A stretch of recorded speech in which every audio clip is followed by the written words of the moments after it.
नमस्कार दोस्तों, wait and pet channel पे आपका हार्दिक स्वागत है। दोस्तों, मैं आज आपके लिए वीडियो बना के लेके आया हूँ कि गाय भैंस में गर्मियों के टाइम पे या फिर बारिश के मौसम के बाद में पेशाब के अंदर खून आने स्टार्ट हो जाते हैं। और उसमें अगर उस पशु का टाइम पे अपने डायग्नोसिस नहीं कर पाते, टाइम पे इलाज नहीं करवा पाते, तो पशु की 100% डेथ होना संभव है।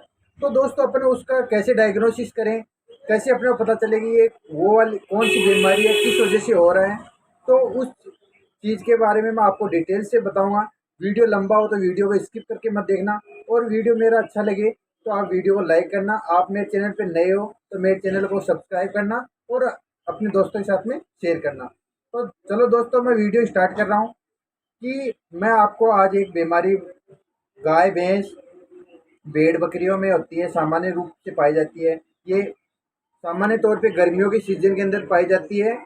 और इसमें क्या होता है कि पशु के जो उसका वो यूरिन होता है, पेशाब होता है, पेशाब के अंदर खून आना स्टार्ट हो जाता है।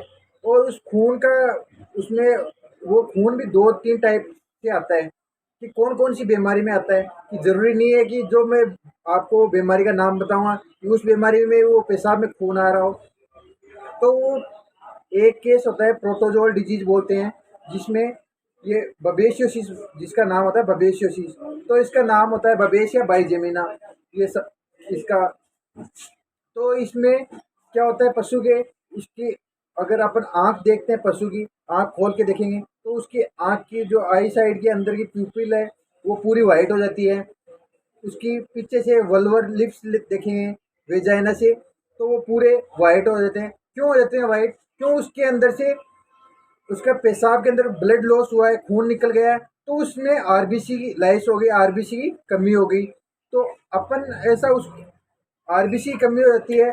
और दूसरी चीज़, उस पशु के अंदर वो टेम्परेचर, उसका बुखार अगर 105 डिग्री से ऊपर है लगातार, स्टार्टिंग में उस पशु चारा पानी खाना बंद कर देता है, सुस्त रहता है, तो अपन इतना गौर नहीं करते। और उसके बाद पशु की बुखार 105, 106, 107, कई बार तो पशु की बुखार 108 डिग्री तक चली जाती है।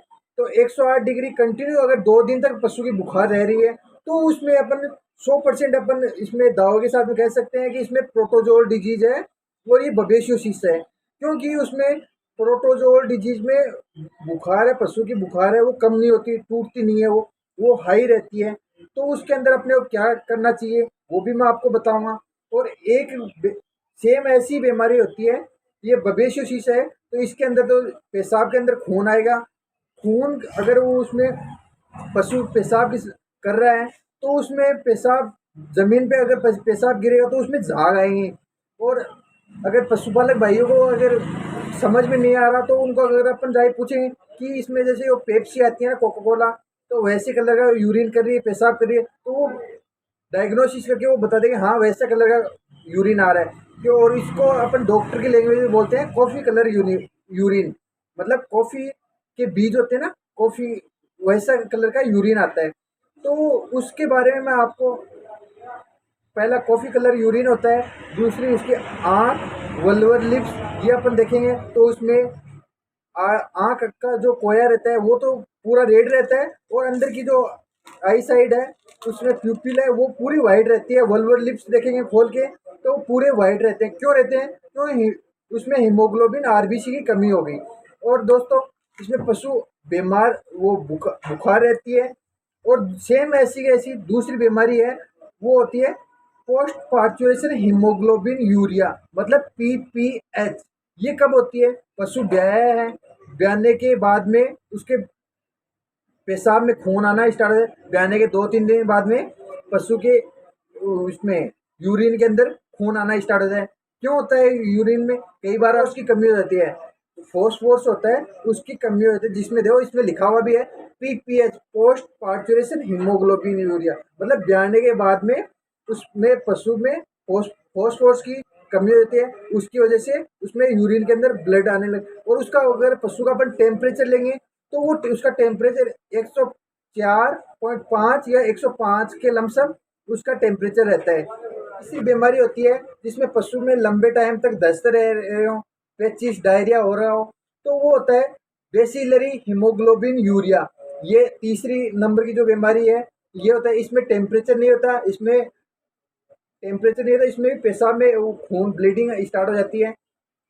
और अगर बबेशियोसिस है तो वो बोलते हैं टिक्स फीवर, मतलब जू चींचड़ियों की वजह से होता है, या फिर कोई प्रोटोजोल, जो प्रोटोजोल बोलते हैं अपन, वही जू चींचड़ी, तो उसकी वजह से अगर उसमें बुखार आ रहा है तो वो होता है बबेशियोसिस। और अगर ब्याने के बाद में उसमें यूरिन के अंदर, पेशाब के अंदर खून आ रहा है तो वो है फॉस्फोरस की कमी से। और अगर लंबे से टाइम से दस्त हो रहे हैं पशु के और उसमें फिर पेशाब में खून आ रहा है तो वो है बेसिलरी हीमोग्लोबिन यूरिया। तो ये उसमें, अब इसमें क्या करना चाहिए क्या नहीं करना चाहिए वो आपको मैं अभी पूरा ट्रीटमेंट डिटेल से बताऊंगा। ये पशुपालक भाइयों, आपको तो देखो मैं सिर्फ और सिर्फ ये डायग्नोसिस ऐसे पता चले भाई अपने पशु में कौन सी बीमारी, उसके लिए बता रहा हूँ, क्योंकि आप ट्रीटमेंट मैं वो डॉक्टर साहब के लिए या फिर जो नए नए प्रैक्टिशनर है उनके लिए बना ये वीडियो बनाया है। तो आप खुद घर पे ट्राई मत करना, अपने जो नज़दीकी डॉक्टर हैं उनसे ये इंजेक्शन लगवाना अपने पशु को। सबसे मेन मोटिव अपने को क्या करना है, पशु की ब्लीडिंग कंट्रोल करनी है, ब्लीड, और उसका टेम्परेचर लेना है। अगर उसमें अपन फ्लूइड फ्लूइड लगाएंगे तो ध्यान रखना है, ये एक बात नए प्रैक्टिशनर जो भी हैं उनको मैं एक बात बता रहा हूँ, अगर उस पशु का टेम्परेचर हाई मिलेगा अपने को और उसके अंदर कभी भी अपने को डेक्सट्रोज नहीं लगाना, डीएनएस कभी भी नहीं लगाना। क्यों नहीं लगाना, क्यों उसके अंदर अब पशु का टेम्परेचर हाई है और इसके अंदर वो यूरिन के अंदर खून वैसे ही बाहर आ रहा है तो उसमें आरबीसी पहले से लाइस है, और उसके बाद में इसमें फॉस्फोरस की ऑलरेडी उसमें लाइस हो रहे हैं, ऑलरेडी फॉस्फोरस की अपन एक साइड से तो उसको फॉस्फोरस दिलवा रहे हैं और दूसरी साइड से फ्लूइड डीएनएस चढ़वा रहे हैं। तो डीएनएस क्या है, फॉस्फोरस को डाउन करेगा तो वो ऑटोमेटिकली यूरिन में बाहर निकल जाए। तो अपने को ये गलती कभी भी नहीं करनी है, कभी भी हाई टेम्परेचर हो तो उसके अंदर कभी भी डीएनएस डेक्सट्रोज कभी भी नहीं चढ़ाना है।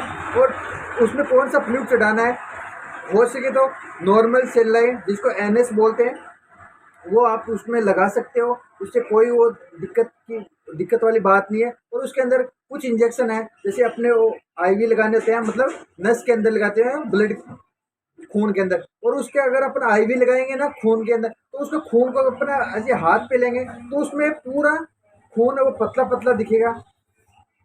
हाँ तो दोस्तों, सबसे पहले मैं आपको बताऊंगा कि बबेशियोसिस है तो बबेशियोसिस की ड्रग ऑफ चॉइस है बेरेनिल आरटीयू।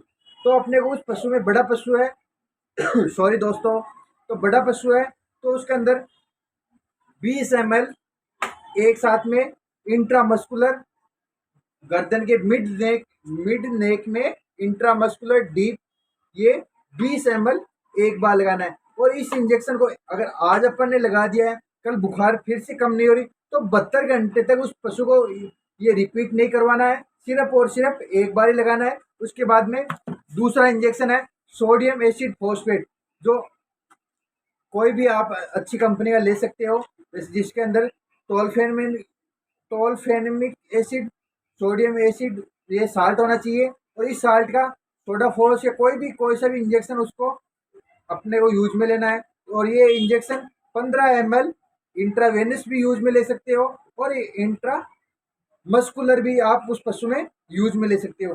थर्ड इंजेक्शन आता है, उसमें ब्लीडिंग हो रही है तो ब्लीडिंग कैसे कंट्रोल करें, उसके लिए केरस कंपनी का आता है जैकसोट। ये इंजेक्शन 20 ml हो सके तो आप उसको इंट्रा वेनस लगाना, आई खून के अंदर लगा। आपने फ्लूइड दिया है, एनएस दी है, तो एनएस के अंदर डाइल्यूट करके इसको सिंगल शॉट 20 ml उस पशु में लगवाना है।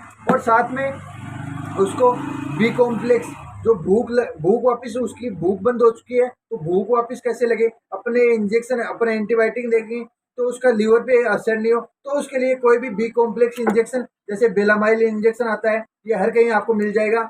ये बेलामाइल इंजेक्शन 15 ml इंट्रामस्कुलर उसको लगाना है। और साथ में एक ट्राइक्यून,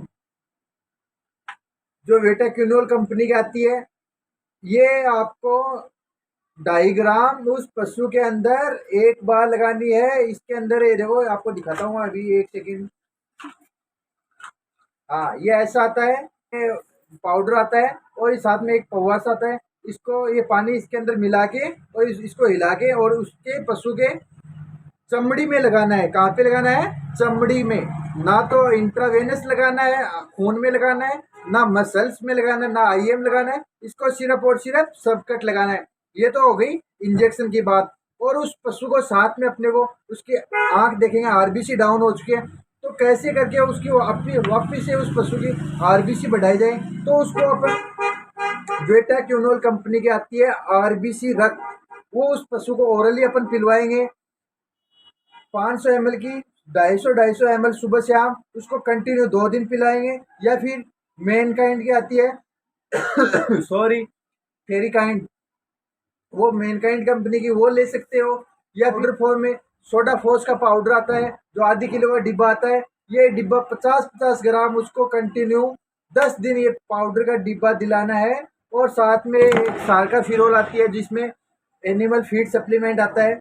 ये उसमें ये च्यवनप्राश जैसा आता है। तो इसकी सुबह शाम उस पशु को ये खिलाना है। क्या ही उसमें पशु में वीकनेस आ चुकी है, तो पशु अपन इंजेक्शन लगाएंगे, इससे ठीक हो गया। और उसको वापस से रिकवरी कैसे करें, वापस से उसके आरबीसी वापस से कैसे बढ़े, इम्यूनिटी कैसे बढ़े। तो इम्यूनिटी के लिए अपन अपने उसको एस्कॉर्बिक एसिड का इंजेक्शन लगाएंगे। एस्कॉर्बिक एसिड जिसमें विटामिन सी हो। विटामिन सी क्या है? इम्यूनिटी बढ़ाएगी पशु की, पशु को रोग प्रतिरोधक क्षमता बढ़ाएगी, पशु बीमार नहीं होगा, कमजोर नहीं होगा। और ये सारा ट्रीटमेंट अपन उस पशु को करवाने के बाद में, और ये आरबीसी रक्त हुई, ये ओरली दिलवानी है, इंजेक्शन की बात होगी। और साथ में उस पशु का अगर वो बबेशियोसिस अगर उसमें टेम्परेचर डाउन नहीं हो रहा, तो उसमें अगर पशु प्रेग्नेंट है तो उसमें अबॉर्शन होने के चांस रहते हैं, बच्चा बाहर फेंक देगी। तो उसके लिए आप एक ड्यूराप्रोजेन का इंजेक्शन उसमें लगवा सकते हो कि उसमें बच्चा बाहर नहीं फेंके। अबॉर्ट वीडियो अच्छा लगे तो वीडियो को लाइक करना, क्योंकि आपके एक लाइक से मेरे को मोटिवेशन मिलता है। और आप मेरे चैनल पे नए नए हो, अभी तक सब्सक्राइब नहीं किया, तो आप सब्सक्राइब वाला बटन दबा लेना और ऑल वाला बटन दबा लेना, जिससे कि आने वाले टाइम पे जैसे भी मैं वीडियो डालूंगा आपके पास नोटिफिकेशन आ जाए। और अपने दोस्तों के साथ में वीडियो को शेयर कर देना। धन्यवाद दोस्तों, राम राम जी।